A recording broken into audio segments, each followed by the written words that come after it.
Let's get this. All right. Hung like a horse. Really never had much of a meaning until now.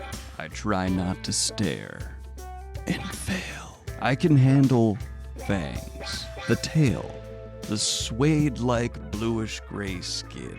Heck, I'm cool with the horns that curl around his head like a badass crown of some kind. And I tell myself that I should realize that a dude who's 7 feet tall with an enormous it's size appropriate. I'm almost prepared for that, though the sight of it, growing erect, still makes my thighs clamp together in trepidation. I'm not prepared for ridges.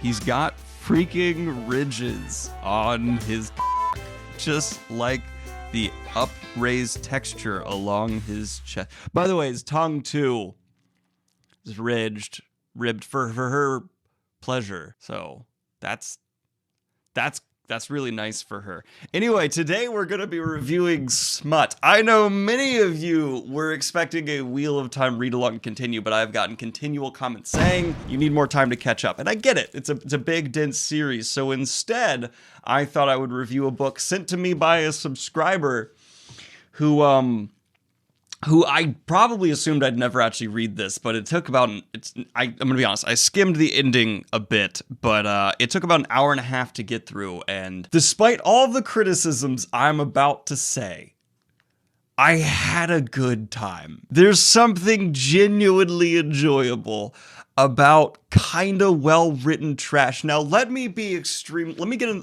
you know what, before we do anything, let's go ahead and get into the premise. This story follows our strong, horny protagonist, Georgie, as she is kidnapped by aliens. She wakes up kidnapped by aliens who are going to sell her off into a sex trade. And if you are not already seeing this, this is a highly problematic book for many, many reasons, including things along the lines of Stockholm Syndrome and R-wording and trying to convince other people to be okay with a situation where they have been abducted and brought into horny blue men environment. But it's kind of fun.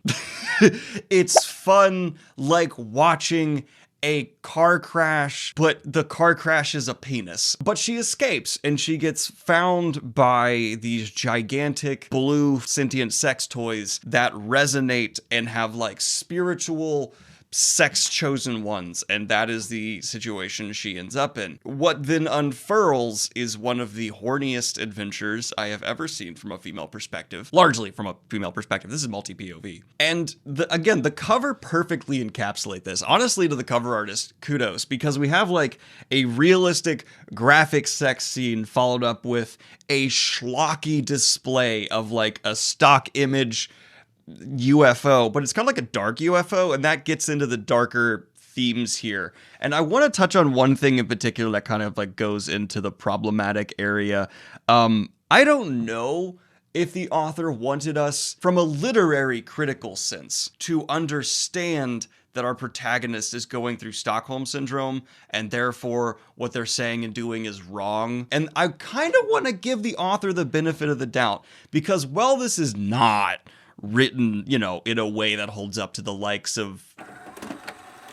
I'm not even going to say an author's name. You know what I mean. It's still competently written, and I think it's tongue-in-cheek. So Ruby Dixon, I think she knows exactly what she's done here. And for those of you, this book has blown up on Book Talk and things like that. It's gained a cult following. Some genuine fans, others memeing it. But to get into the extremes this book goes to, there's additional batches of human women brought in, and our protagonist at a certain point is like mad at them for being afraid and cold, even though she acknowledges like we don't have enough furs for them, but fuck them for giving us problems. Jesus Christ. But getting back into the plot and story here, I think that's going to be where the bulk of my actually trying to be critical of this book review comes in. Again, a book where giant blue men who I just imagined Illidan, because they even have horns from World of Warcraft, so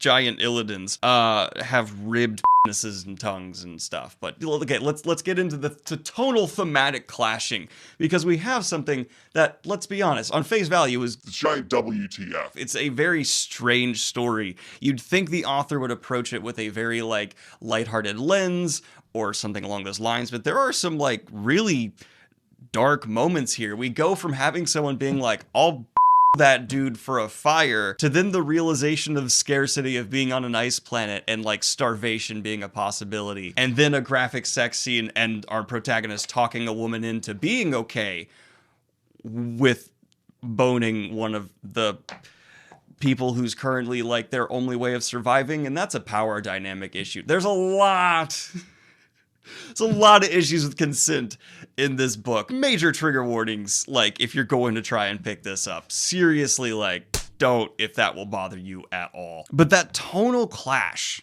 is what largely kept me going, because it's genuinely kind of engaging. I wouldn't say it's interesting, because you know exactly where it's going to go the second it starts, but it's engaging to see what will happen next, and how our protagonist, who has a decent amount of character to him, will continue on, and focusing my highly fine-tuned critical lens onto one more element of this book. I did not find the sexy time scenes to actually be very erotic for myself. That's not the kind of smut I enjoy, so I actually was not very engaged by that element. So Wow, I just trapped myself into saying this. I read Ice Planet Barbarians not for the sex, but for the plot.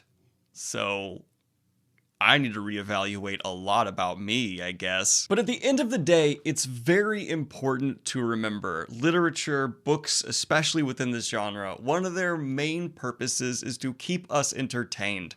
And from my perspective, and if you look at many of the thousands of reviews online, because again, this kind of blew up in the meme sense, it seems to accomplish that goal. And I commend the author for crafting something that, while it may not have the best pacing, it may be a bit narratively confusing and tonally all over the place and not that erotic, in my opinion, it is fascinating. There is something here that is undeniably tantalizing to the reader. Seeing space Illidans railing out a millennial chick for our amusement in some problematic settings. Who am I to say this is not art? I have no right to sit on some pedestal and decry Ice Planet Barbarians, so instead I'm saying this could be worth a read. If you want something that you could get through in one sitting that will be interesting, and possibly, depending on your own desires, quite erotic, because he's got a ribbed horse penis. I'm not going to give a numbered rating to Ice Planet Barbarians, because of course I'm not, but I'll say I think Ruby Dixon accomplished exactly what she wanted to. Like, this person knows exactly what they're writing, and there's something commendable about that. And because of that, they are able to actually create something that for porn is kind of engaging. So kudos and well done. I found myself kind of caring about our main protagonist, no one else whatsoever. And while the story was insanely predictable, it was a big enough giant blue penis crash that I couldn't put it down for the hour and a half that it took me to read it. That is my thoughts on Ice Planet Barbarians. And because spoilers absolutely do not matter here, the ending, I found, like, I was actually shocked that the Stockholm Syndrome went this goddamn far. The ending is, and then what comes next? Home, our den together. He touches my stomach, our kit. His fingers caress my flat stomach. Hopefully, the first of many human and Sakui matings. That sounds pretty good to me. I push him onto his back, noticing that even my busted wrist doesn't hurt much more. The cooey at work, maybe? I smiled down at my mate. Just as long as you don't go resonating for anyone else. He shakes his head somberly. One resonance mate. We mate for life. I like the sound of that too. And you know, she's pregnant with oh my god, this is my career gives me existential crises on the regular. And of course, I'd like to record a special shout out to my latest high-tier Patreon, Martin McCreary.